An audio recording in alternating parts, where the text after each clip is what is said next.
is CGTN, China Global Television Network.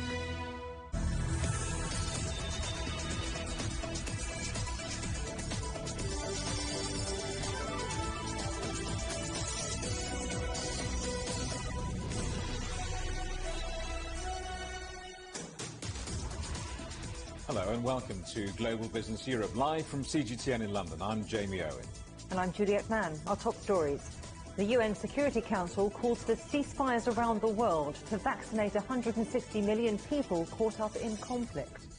Our other headlines: Germany announces COVID tests for all from next month as it looks ahead to easing lockdowns. Car sales record their worst January across Europe, as Ford Motor Company says it will go all electric by 2030. And why better mapping the world could deliver hundreds of billions of dollars.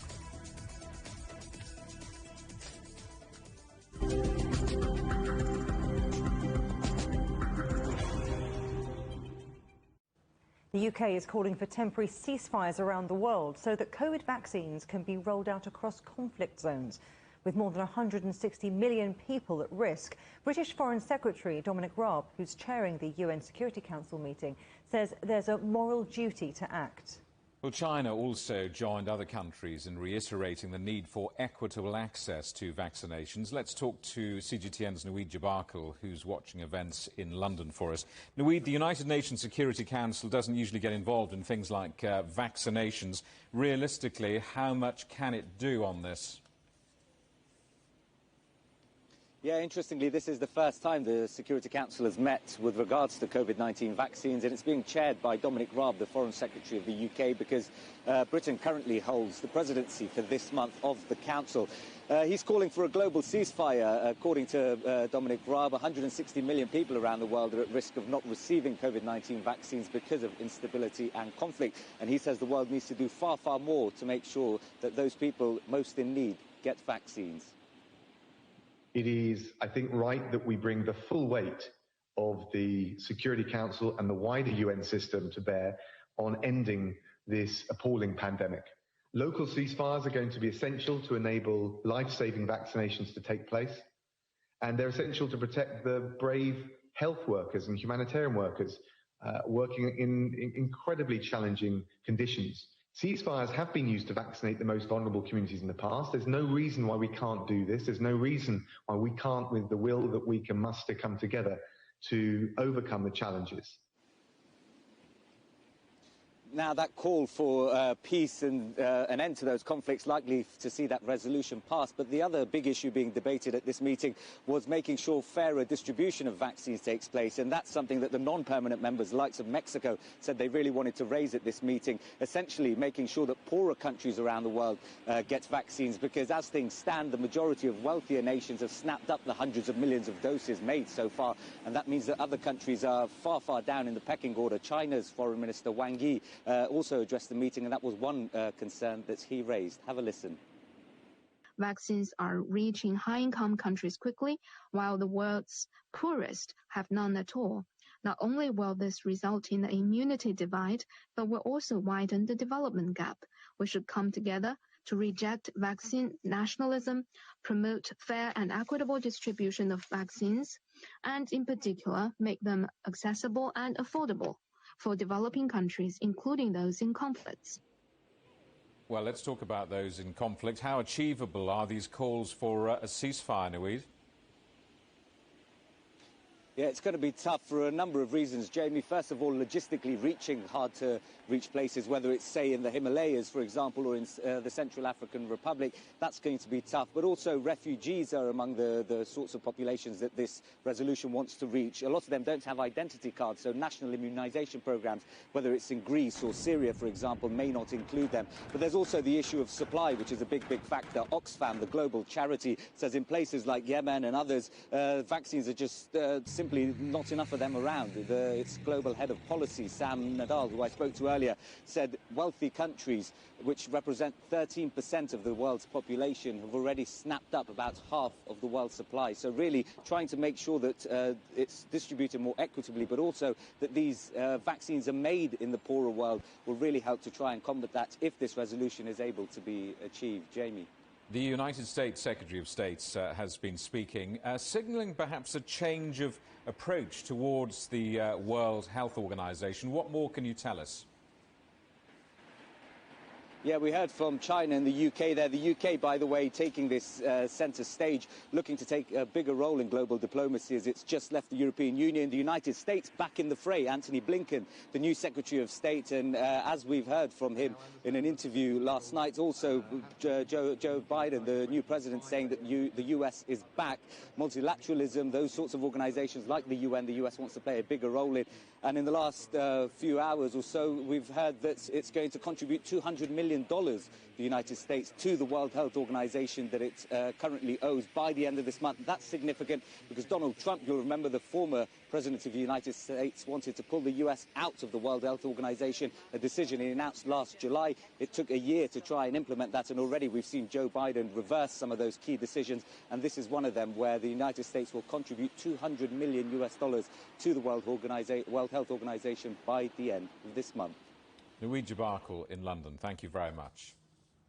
The European Commission has unveiled a beefed-up plan to tackle coronavirus variants, which threaten to derail the EU's efforts to exit months of lockdowns. Tens of millions of dollars will be ploughed into research and production, so adapted vaccines can be available in huge quantities as quickly as possible. Well, our correspondent Tony Waterman's in Brussels. Tony, tell us more.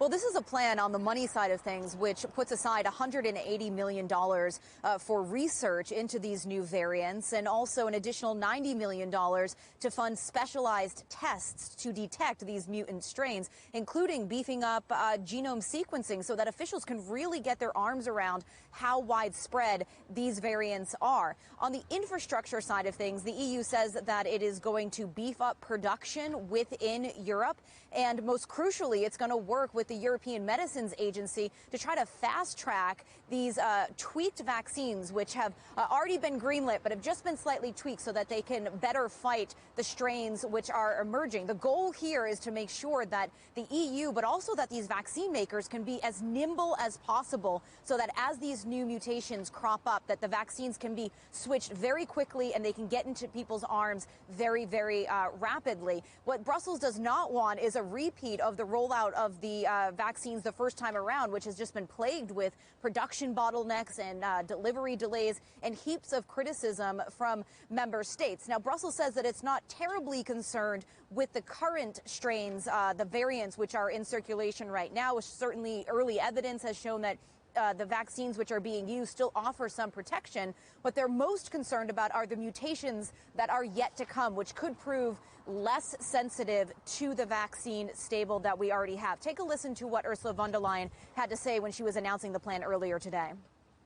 It's not a vaccine is there and we're over with the whole story. So we will always have to be vigilant to be able, if there escape mutations, to fight them with improved vaccines, to produce them, and mainly over time to vaccinate ongoing the vulnerable groups in the population. Tony, there's been another development, hasn't there, with the EU ordering vaccines from Moderna now? Yeah, you're right. There's been actually two announcements that came from the Commission today. One was that the deal that it had struck, the second deal with Pfizer-BioNTech that it struck last month, it has finalized that deal now. That's for an additional 300 million doses. It announced a second deal with Moderna also for an additional 300 million doses. Half of them would be delivered this year. The second half, if they choose the option, would be delivered next year. When you just put those two vaccine makers together, that is 850 million plus doses making their way to the EU this year. Of course, that doesn't include AstraZeneca, which has already been approved for use. Johnson & Johnson submitted its vaccine for approval to the EMA just yesterday. So we're going to have more coming down the pipeline. The question now becomes what happens to those existing contracts when it comes to these mutations? Are they going to be able to be reworked and for the tweaked shots that are going to be coming out? Or is the EU going to have to renegotiate new contracts altogether to cover a new supply of specialized doses for these mutant strains? We're going to have to see, but the Commission's saying today that some of the vaccine makers being flexible already. Tony Waterman in Brussels, thanks for the update. Now, from next month, free rapid coronavirus tests will be available to everyone in Germany. It's hoped increased testing will keep case numbers down and help the country end its latest lockdown. Ryan Thompson reports. Getting a COVID-19 test here in Germany is far from simple. It can be time-consuming and costly, especially compared to neighboring countries France and Austria, which have embraced a test-and-trace strategy. Far less testing has been done during the second wave in order to ensure that laboratories are not overloaded. To actually get one, you have to have symptoms and see a doctor or be referred by contact tracers because you've recently met with someone who's been diagnosed with coronavirus and you're considered a contact case. If neither applies to you, you'll have to shell out between $60 and $120 at a private clinic like this. But from March 1st, the testing strategy is changing. A vast supply of antigen rapid tests will be administered for free in pharmacies, schools, and other public places. Health Minister Jens Spahn says the goal is to help the country return to some kind of normality in the pandemic and keep numbers down after it emerges from shutdown. The beauty of these tests is that the results are known in 15 minutes. So with enough resources, Germans can quickly get a swab and an answer to confirm whether they're carrying coronavirus. After that 15 minutes, they'll see 2 stripes for positive and 1 stripe for negative. Now, had the test been positive, the new testing strategy suggests that that person go seek out a free PCR test, which are those gold standard lab tests. They're a bit more certain and can provide clarity whether someone needs to isolate and break the chain of transmission.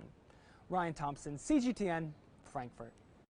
You're watching CGTN. Still ahead, Ryanair hits turbulence in its legal challenge on rival airlines.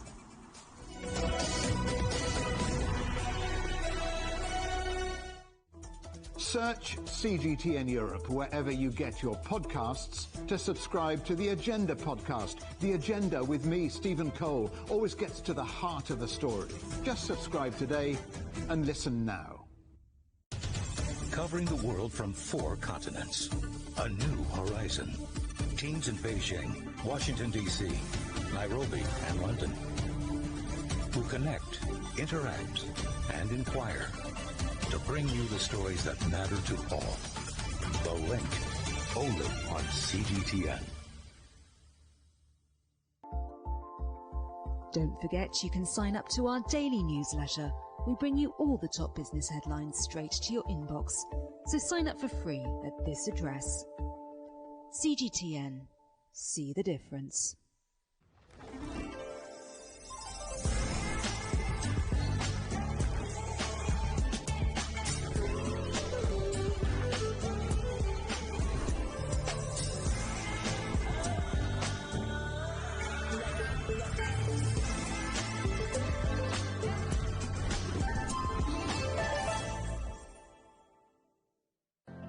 Mari, what would you say is a good question? Stephen, I'd say it's one where there's always more than one answer. The Answers Project is a new podcast series from CGTN Europe. With me, Stephen Cole. And me, Mari Beveridge. In each episode, we'll take a complex question. And with the help of some of the world's foremost experts, shine light on some of the answers. So join us for The Answers Project. Available wherever you get your podcasts.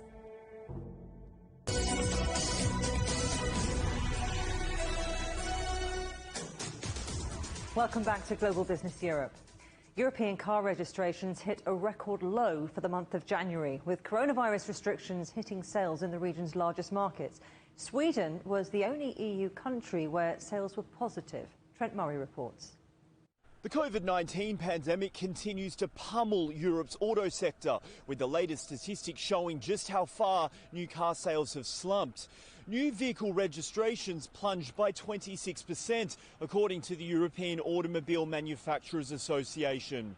Spain led the drop with a 52% fall. And here where I am in Germany, well, new car sales fell by over a third. Long-running lockdowns across much of Europe have meant that car dealerships and showrooms have largely remained closed. And experts say consumers are also hesitant to invest in new vehicles given the economic uncertainty plaguing Europe. But while sales are sluggish in Europe, the economic rebound in China has helped rescue the earnings of several major car makers. China is the biggest market for German automakers Volkswagen, Mercedes-Benz and BMW, and for all three, the resurgence of China's economy has helped soften the blow for Europe's slower recovery. BMW in particular is looking to make further inroads into the expanding Chinese market. It's just signed a new deal with its partner Brilliance to boost production at its plant in Shenyang. 1 in 3 of BMW's new cars are already sold in China, but the company says it wants to grow that share even further with this new manufacturing deal. And in a sign the race towards electric vehicles shows no signs of slowing down, American automaker Ford has just announced that its entire passenger range will be electric in Europe by 2030. A commitment that we're likely to see more of as car companies accelerate their efforts to steer away from fossil fuels. Trent Murray, CGTN, Berlin. Well, let's pick up some of those themes with David Bailey, Professor of Business Economics at Birmingham Business School. David, what do you make of these car sale figures? We're in the middle of a global pandemic. No surprise, really, is it? No surprise at all. Remember, the lockdowns are in place. Car dealerships in many countries, including here in the UK, are actually closed. So it's very difficult for car firms to actually sell cars to consumers. On top of that, as we were hearing in that really interesting piece, confidence is a really big issue. Cars are big ticket items, and both consumers and businesses need confidence about the economy going forwards to invest in buying a new car. Now, there may be light at the end of the tunnel in terms of vaccines, but how long it will take to get out of this crisis still isn't clear, and that will weigh on car buyers for some time to come. Let's look at this Ford announcement. Ford pledging to offer an all-electric passenger car lineup across Europe by 2030. How significant is this announcement and on this timescale? So the 2030 target is the target set by the UK government. It also aligns with European emissions regulations. So in the EU, there's a big push to reduce emissions by 2030. So manufacturers are really starting to gear up to that. We saw an announcement a couple of days ago from Jaguar Land Rover to do the same. Ford is the really first big player to do this. What's interesting, I think, is that Ford have been lagging behind in electrification. In fact, they've had to team up with Volkswagen and pay to play with them. They'll be making electric cars on Volkswagen platforms. So even if a kind of a laggard like Ford can do this, it's a sign the whole industry is going electric. Electric cars are, for the most part, still expensive. I wonder if Ford's announcement today is rather like a Model T moment, affordable electric motoring for the masses. That's a very good way of putting it. I think at the moment, electric cars are expensive, but they're coming down in cost as battery prices get cheaper. So by about 2023, 2024, they should be on a par in terms of costs with the internal combustion engine. From 2025 onwards, there really won't be many reasons to buy a petrol or diesel car. People will increasingly be going electric. So the whole future of the industry will change. There'll be fewer workers involved. There'll be an impact on car plants and also on the supply chain. A big issue is where the batteries are going to come from as well. So, some big efforts are needed to change the entire industry. Professor David Bailey at Birmingham University, thank you very much. Thank you. Now, air traffic at Paris's two main airports dropped nearly 75% in January as a result of the economic effects of the pandemic. The airline and aerospace industries have been one of the hardest hit by restrictions and lockdowns. Ross Collum reports. Just 2 million passengers passed through Paris's two main airports last month, compared with 7.8 million in January last year. In its latest results, the Paris Airports Group, or ADP, says that in the last 12 months there's been a drop of 74.8% in the total number of passengers at Paris Charles de Gaulle and Paris Orly. In 2020, the group handled more than 33 million passengers and 2 million tonnes of freight at Charles de Gaulle and Orly, and more than 96 million passengers at its airports outside France, in which it holds a major stake, such as Santiago in Chile and Amman in Jordan. Last week, the project for a new terminal at Charles de Gaulle was abandoned, with the government saying that the plans were no longer in line with environmental commitments, and those plans just didn't make sense given the current situation and the massive drop in air traffic. At Paris Charles de Gaulle Airport, only 3 sub-terminals are currently open for flights. This week, Orly Airport closed one of its terminals due to the pandemic, and all scheduled flights are being redirected to the 2 terminals that remain partially open. Also on Wednesday, Ryanair lost its fight against the state aid granted to rivals, including Air France and Sweden's SAS. A top European court said such schemes were not discriminatory. Amid the pandemic, the judgment is the first to deal with measures cleared by the European Commission under easier rules aimed at helping EU governments prop up companies that have been hit by the health crisis. The court said the French and Swedish schemes were in line with EU rules. Ross Cullen, CGTN, Paris. Well, let's get more now on that EU court rejecting Ryanair's challenge to state aid for rival airlines. Tony Payne is an aviation lawyer and partner at DLA Piper. I asked him what impact the ruling could have on other airlines. I think it will be business as usual. Ryanair's fundamental challenge is simply that, in their opinion, it is the state or the flag carrier airlines that are getting the benefit of these subsidies, as opposed to those that do not have that flag carrier status, like Ryanair. So what I think we'll possibly see if Ryanair continue to be unsuccessful is the continued dominance of flag carriers, the potential consolidation of that market to the detriment of potentially non-flag carrier airlines. Non-flag carrier airlines such as Ryanair. But let's talk about other industries, though, because this could set a legal precedent, couldn't it? Or are all bets off because we're in a pandemic? There have been certain concessions that have been granted by the European Commission, which simply span the pandemic. So at some point, they will stop and we will be back to business as usual. So the risk for airlines and indeed wider industries is trying to ensure that they can withstand the current shock situation that the pandemic is putting upon all of us. It will certainly be the case that if national utility providers through rail, through road, through air continue to benefit in a way that is distinguishes between them and open market carriers like Ryanair or Norwegian or Wizz or whoever it might be, yes, we'll possibly continue to see the same trends in other sectors. So this ruling, this is pretty significant. It's a one-off, and it may be significant, but I think each case will be tested on its merits, and you will see that if similar circumstances exist in other sectors like those you've mentioned, you might start to see other test cases. But I think this is fairly unique to the aviation market in terms of these facts.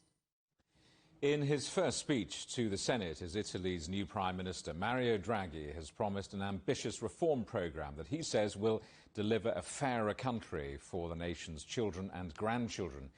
He's pledged to combine investment of EU funds with structural reform while also changing the country's tax system.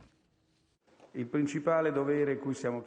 duty for all of us, including myself as Prime Minister, is to fight the pandemic with all means and to safeguard the lives of our fellow citizens. We are all fighting together. The virus is everyone's enemy. And it is in the moving memory of those who are no longer with us that our commitment grows. I would like to express solidarity to all those who are suffering from the economic crisis that the pandemic has unleashed. Fortnite creator Epic Games has taken their fight with Apple to European Union antitrust regulators. The pair have been at odds since August, when Epic tried to get round Apple's 30% cut on in-app purchases by launching their own payment system. Fortnite was promptly deleted from the App Store. Russia's Moscow exchange will open currencies and derivatives trading 3 hours earlier from March. It's to make it easier for Asian investors, particularly in China, to trade on the MOEX platform. Operations will run from 7 a.m. to midnight local time, meaning it will overlap with China's 2 major marketplaces. It's never been a better time to be a Rio Tinto shareholder. The mining giant is set to pay out a record $6.5 billion dividend after reporting its best earnings since 2011. Expectation-smashing profits were driven by high Chinese demand for iron ore. kickstarting their economic recovery with infrastructure projects saw prices up around 80% last year. Danish shipping giant Maersk is set to launch the world's first carbon-neutral vessel in 2023. That's 7 years ahead of schedule. Technological advances and customer demand will see the container ship run on methanol produced from plant waste. The company says the development is a major step to reach carbon neutral by 2050. Inflation in the UK has risen more than expected as lockdown consumers spent more on food and household goods. Annual consumer price inflation increased to a 3-month high of 0.7% in January. Some experts believe it could eventually exceed the Bank of England's 2% target by the end of 2021. In the United States, millions of people in Texas remain without power after temperatures dropped as low as minus 13 degrees Celsius. The state's coldest temperatures in more than 30 years saw demand surge while power capacity fell as numerous electricity stations were put out of action. The power grid was overwhelmed and there have been widespread blackouts. Well, let's talk to our correspondent Jim Spellman in the United States. Jim, what is the latest on the situation in Texas? Well, listen, Texas is not a state you generally associate with cold weather. In fact, this time of year, the average highs are a lovely 18 to 19 degrees Celsius. They've been struggling to reach zero over the last few days with -5 common low temperatures at night. And as you mentioned, it's wreaking havoc on their power system there.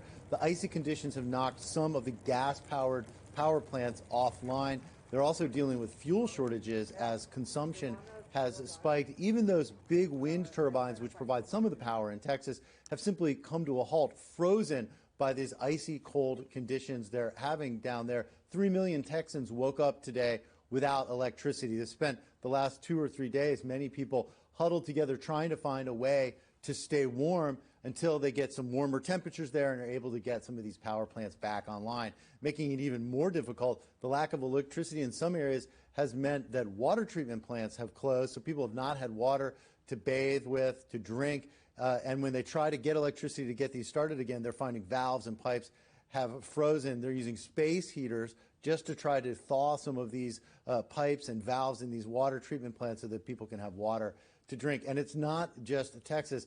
The average low temperatures have been below freezing all the way from the Canadian border in the north to the Mexican border in the south. And another wave of winter weather expected over the next 24 to 36 hours. It's going to hit much of the country, including here in the Washington area, straight up to New York City. 100 million Americans, Jamie, currently under winter weather watches. Jim, from a real storm to something of a political storm, Donald Trump has criticized senior Republican Mitch McConnell. What does this mean for the Republican Party, which seems at war? Yeah, these two men were, arguably the two most powerful Republicans in the country, both representing different wings. President Trump representing his own wing of the Republican Party. Mitch McConnell, more of a behind-the-scenes operator dealing often with more establishment figures. Well, McConnell was quite critical of President Trump despite voting to acquit him in the second impeachment trial. Donald Trump has now come out swinging, releasing a very personal statement. And I want to read a little of it just because it's so shocking to hear this from a former president. He wrote, quote, "Mitch is a dour, sullen, and unsmiling political hack. And if Republican senators are going to stay with him, they will not win again." This is the former president drawing a line in the sand. You're either with President Trump or you're not. And President Trump's promising to back that up by backing candidates that may present primary challenges to more conventional Republicans. These are the broad outlines of a growing civil war within the Republican Party, with people trying to game out what will be more advantageous to them in 2 years at the midterms or perhaps 4 years in the next presidential race. We don't know what role President Trump, the former president, will take for himself, but we do expect him to begin reemerging, even possibly having a press conference in the next week or so from his Mar-a-Lago resort in Florida. I think what you're seeing here is partly a natural process that happens after the Republicans, after any party loses the White House and the Senate. But I've never seen it this personal with this kind of vitriol. Usually a former president takes on a statesman-like air, often avoiding the limelight. We're getting a taste here of what could be a very different post-presidency period from Donald Trump. Jamie? Jim Spellman in the United States. Thank you very much. You're watching CGTN. Still ahead, a WHO expert tells CGTN about his recent trip to China and urges patience for the research of COVID-19 origins.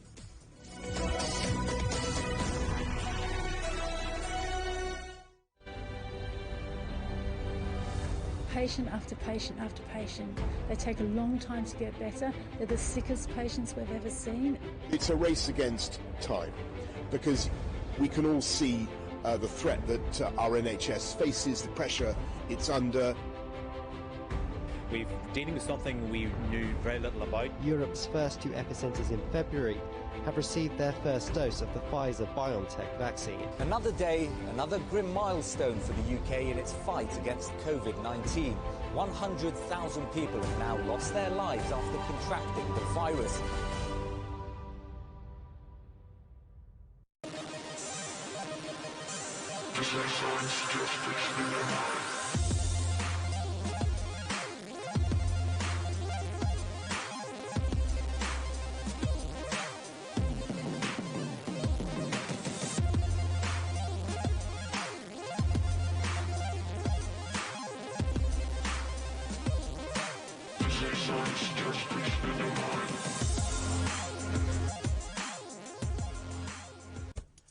On the agenda with me, Stephen Cole, we look up into space. We look down into data. We look at debt. We look at politics. We look at opioids, climate change. We look at all the issues that really matter around the world. But you matter too. We want to tell the stories you want to see and hear about. Make it your agenda.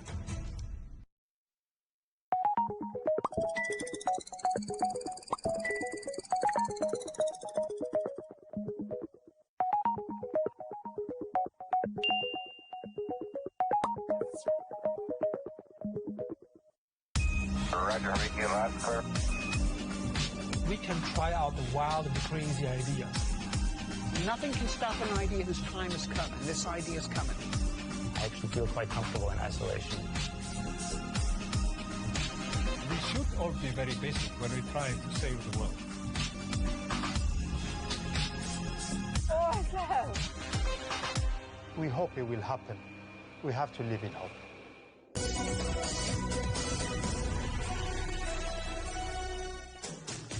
Hello, welcome back to Global Business Europe with Jamie Owen and Juliet Mann. Our top stories. The United Nations Security Council calls for ceasefires around the world to vaccinate 160 million people caught up in conflict.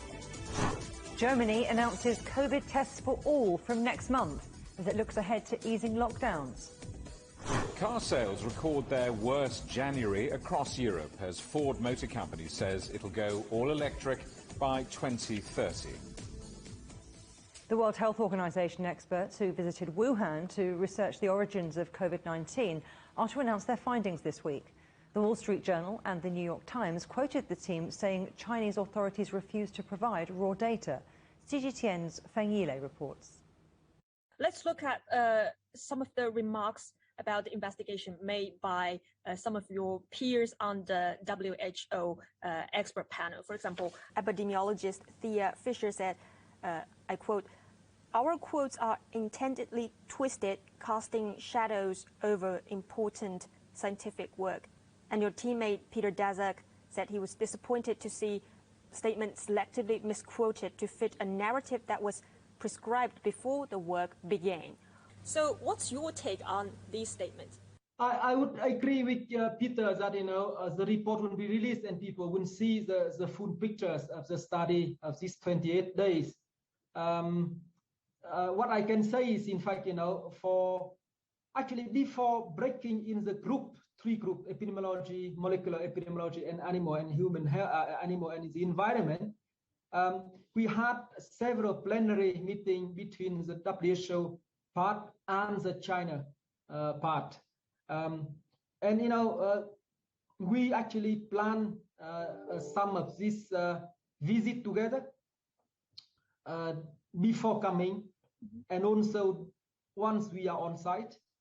And some of this site was arranged for our visit. We visited the hospital, the market, visiting different institutes, involved in research and also treatment of COVID-19 in China. So I would advise that people be patient and look at the report when it's come out.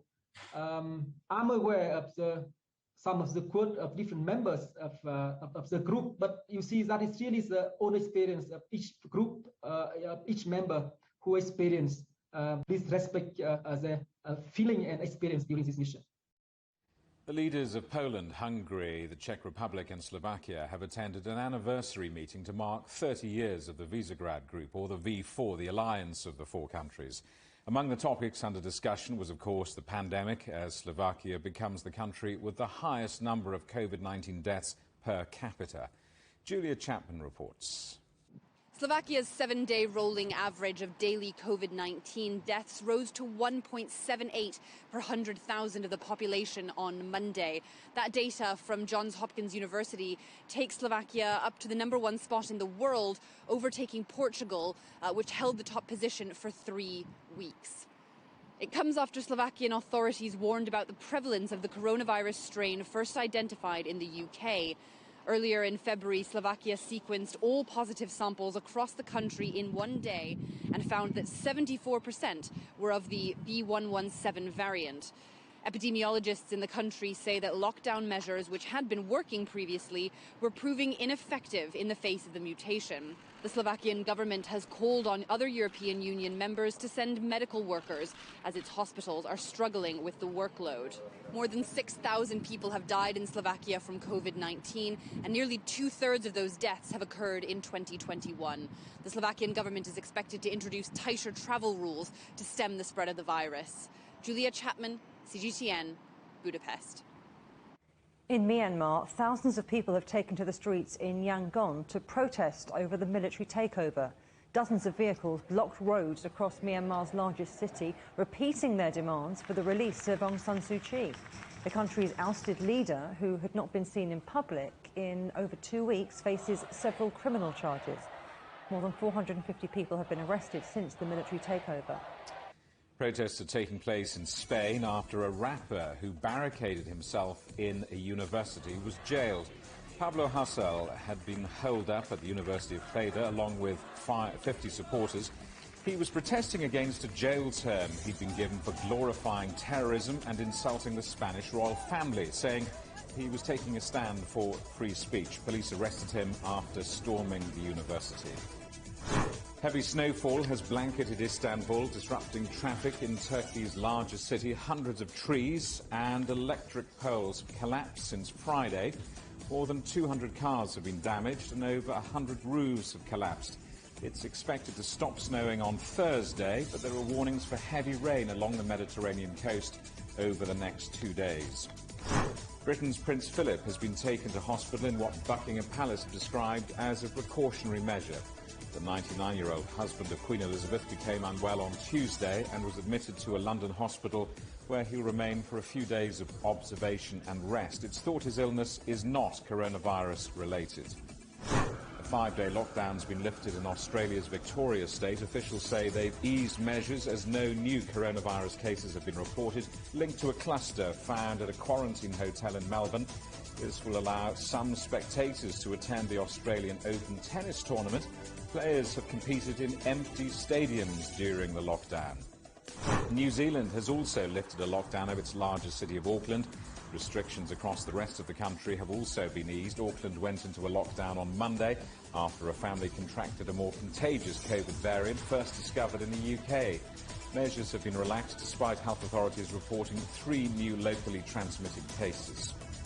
South Africa has launched its COVID-19 vaccination drive, battling to tame a more infectious variant. It's rolling out the Johnson & Johnson shot for the first time outside a clinical trial. President Ramaphosa was among the first to be vaccinated. South Africa has recorded 1.5 million cases and more than 48,000 deaths, but it's lagged behind wealthier countries in launching mass immunization. The White House has called for everything possible to be done to stop Ebola outbreaks in Guinea and the Democratic Republic of Congo developing into an epidemic. Ebola vaccinations are already underway in the city of Butembo in Congo, with health workers receiving the jab at a centre where the first patient was treated. Congo has 4 confirmed cases, while Guinea has had 7, with 3 deaths. Japan's ruling party plans to allow women to attend key meetings, but only if they don't talk. The Liberal Democratic Party will permit 5 female lawmakers to join the all-male meetings, but they won't be able to join discussions, and feedback will have to be submitted later. The proposal follows the sexism row involving the Tokyo Olympic chief Yoshiro Mori. He resigned last week after he said women talk too much in meetings. His comments prompted a worldwide backlash. Japan has started its vaccination program with the Pfizer vaccine later than at least 70 other countries around the world. The slow launch is due to the government's request for clinical testing of the vaccine in Japan, which comes in addition to Pfizer's multinational tests. Grace Lee reports. With that, the first person in Japan has been vaccinated against COVID-19. The country has officially started its rollout after giving the Pfizer vaccine the green light over the weekend. Those getting the shot have expressed relief. I've been nervous because my workplace has a high risk of infection. By getting vaccinated, I think I can work with more reassurance. The first jabs were given at a hospital in Tokyo, with vaccinations set to take place at 100 medical facilities across Japan by next week. It comes as Japan continues to cope with its 3rd wave of COVID-19, which has been its most deadly yet. This is a big, hopeful first step forward towards the end of this coronavirus pandemic. The government says the plan is to start off the process by inoculating around 40,000 healthcare workers, first at national hospitals like the one you see behind me. After that, next in line will be the elderly. But Japan is 2 months behind countries like the US and UK, with the Tokyo Olympics just about 5 months away. Plus, Japan is relying heavily on vaccines from Europe, which have been hit hard by EU's new export restrictions. Government officials say things are going as planned, but everything here really depends on the situation in the EU. The demand for the vaccines is very high, so it's very possible the situation can become unstable very quickly. Vaccinating the entire population is expected to take at least 1 whole year. Grace Lee, CGTN, Tokyo. You're watching CGTN. Still ahead, how some UK families struggle to put food on the table as the pandemic takes its toll.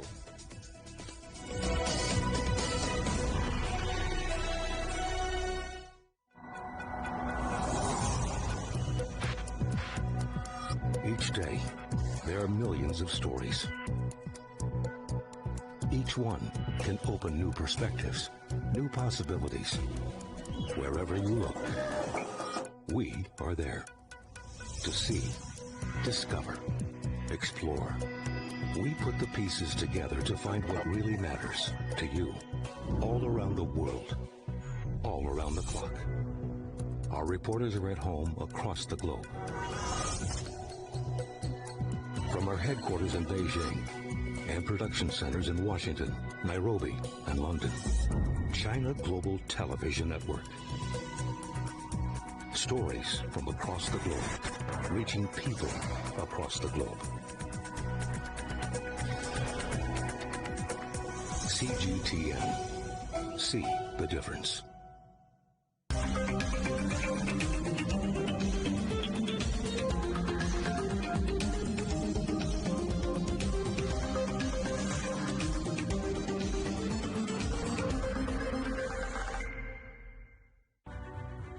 The agreement is signed.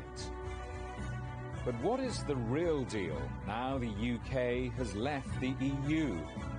For trade, for business, for the city, for ordinary people. Make sense of Brexit with CGTN.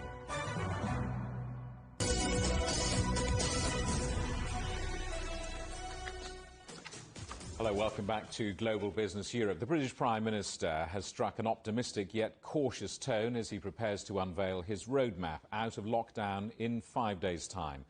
All 4 nations of the UK have been under restrictions since December and January. Boris Johnson's comments come as hospital bosses urge the government to hold off easing measures until the end of May. Well, let's talk to our correspondent Yolo Abdavid, who's been following the story for us. Yolo, what more has Boris Johnson been saying? Well, he's finding it difficult, really, because he's been asked the same question almost every day now. Every time a camera and a microphone is put in front of him, he's asked, what are you going to do about this lockdown? He will make an announcement, which is supposed to be a significant announcement on Monday, on the 22nd, but every appearance now he's asked, and he keeps saying that, well, obviously we need to look at the data rather than give dates. He's spoken several times already this week in terms of the danger of opening up too soon because they don't know how effective the vaccine is in terms of transmissions. He said that it's very important that the 9 vulnerable group of people are fully vaccinated.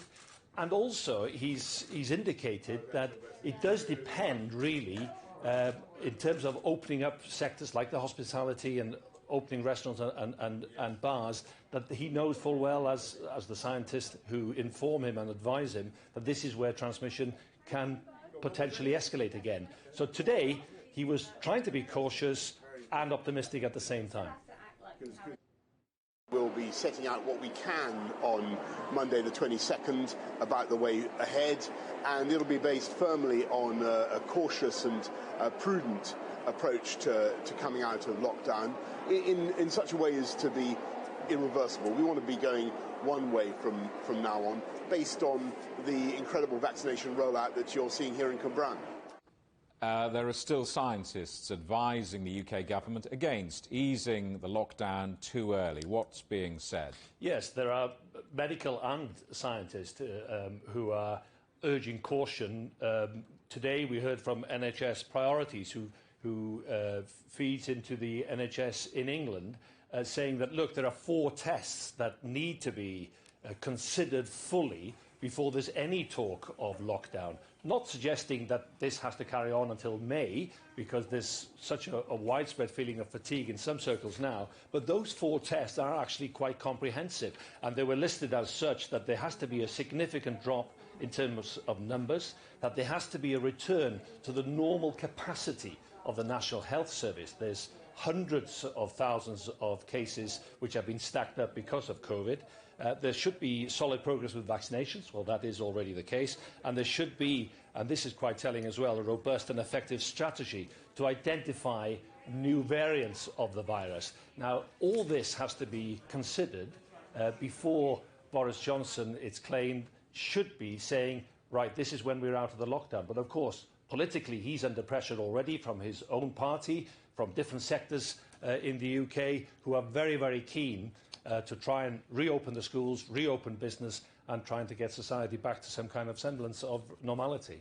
The latest UK COVID data has just come out. Can you just whiz us through the numbers? Yes, I can. They're down, so that's one good piece of good news for the government in terms of the people who've tested positive. More than 12,000 people still, and according to the NHS Priorities, that should be down to 1,000 per day rather than 12,000 in the last 24 hours. The number of people who have been admitted to hospital is over 1,400. The number of people who have died in the last 24 hours because they tested positive in the last 28 days is 738. And we're touching now almost 119,000 people who've died since the beginning of the pandemic. But there's also good news in terms of the vaccinations. It's just shy of 16 million people who've been vaccinated in Britain. Yolo Abdavid in London, thank you very much. England's Children's Commissioner has accused politicians of failing to support children and families. Anne Longfield wants the UK government to make vulnerable children a priority in its COVID-19 recovery. Her comments come as figures reveal more people are falling into poverty during the pandemic. Now, 1.3 million children under 5 across the UK are now living in poverty. The government defines poverty as households with an income of less than 60% of the national average. 5.7 million people are on government welfare benefits, which are called universal credit. It's a figure that's almost doubled since the pandemic began. And another 2 million people are waiting for their first universal credit payment, and that takes 5 weeks to process. Nicole Johnston reports from London. With millions of people out of work, putting food on the table has never been more difficult. Before COVID-19, Margaret Donohue's family of 5 managed to get by. But now, without work, they've had to accept help. Thank you very much. It's been a struggle, love, and especially with the chronicles, we're all vulnerable. One son is in hospital and the other is out of work. From the COVID, that was the first time I started using the food banks. And only with their help, a lot of people have been in a lot of problems. Before the pandemic started, this food bank was delivering around 70 parcels a week. That's now blown out to over 300 with food for around 800 people. But with no immediate end to the national lockdown in sight, the question is, how long will people continue to have to live like this, barely surviving? 5 + 1. So food banks like Sufra in North London are busier than ever. Around half their food parcels are delivered door to door to reduce the number of people gathering outside the centre. The demand has been rising really steadily throughout the pandemic, so we had a huge spike at the beginning, and then with each kind of new government announcement, and also with the kind of the situation with employment at the moment, there are just a lot more families and individuals in need, so the demand is really high. In London's Brent Council, a report has found a third of households live below the poverty line, and more than 40% of children live in poverty. It's a similar picture across the capital. Child poverty rates are higher in London than anywhere else in the country. And many people in the community know that families are suffering. We have donors sending things in to us every day almost. We get trolley loads, we get deliveries from supermarkets, we get donors bringing them in themselves, and we get all the things that we need: toiletries, sanitary products, baby products, tea, long life milk, tinned fruit and veg, and this is what we need. We're always in need of it, and we're always very, very grateful for these daily deliveries. So are the people they're helping. Do you know many other people in similar situations? A lot of people in this area is in the same predicament. People that's actually working and it's for long, they're struggling too. And it's horrible, like, to see people that's actually gone out and paid their taxes and they're paying their rent by the time they pay their bills, etc. The people that just barely existed. Margaret told us she finds it embarrassing and degrading to depend on a food bank. But as the lockdown drags on, what other choice does she have? Nicole Johnston, CGTN, London. Well, lockdown has seen a rise in the theft of pets, and specifically dog napping. With people stuck at home, unscrupulous gangs have been taking animals off the street for illegal sale. Now in the UK, there are efforts to make dog and cat napping a crime, carrying a 2-year prison term. To find out more on the story, europe.cgtn.com. And remember, CGTN is available to watch for free on all the major digital platforms, on smart TV or online on Roku, Apple TV, Amazon Fire and Android TV, on YouTube and Daily Motion, cgtn.com and the CGTN app. For centuries, maps have been vital to unlocking the economic potential of the world, from helping us get from A to B to predicting the impact of climate change. They're an integral part of the international economy. Well, geospatial data is what makes maps, and it represents a global market worth over $400 billion. But the UK's mapping service, Ordnance Survey, says some countries are missing out. Well, Munir Ismet is Managing Director of Geospatial Solutions at Ordnance Survey, and he joins us now. Thanks ever so much for coming on the programme. Help me out here. Geospatial mapping, what is it? Well, geospatial, it's a big name, but geospatial data effectively links different data sets through their shared location and place. So if you put it simply, everything happens somewhere, and geospatial underpins all that and links all other activities and puts it in one place to really link everything together. So when you're looking at it from a government point of view, this potentially drives growth of their economies, sustainable development. But if you're looking at it from a everyday point of view, it's really bringing services together. So things like satellite navigation, town planning, utilities, all those are effectively linked on this map that we effectively produce. Well, you mentioned sat-nav. It's difficult to believe in an age of all the technology we've got with Google Maps and sat-nav, etc., that any corner of the world is actually unmapped. But it's not quite that simple, is it?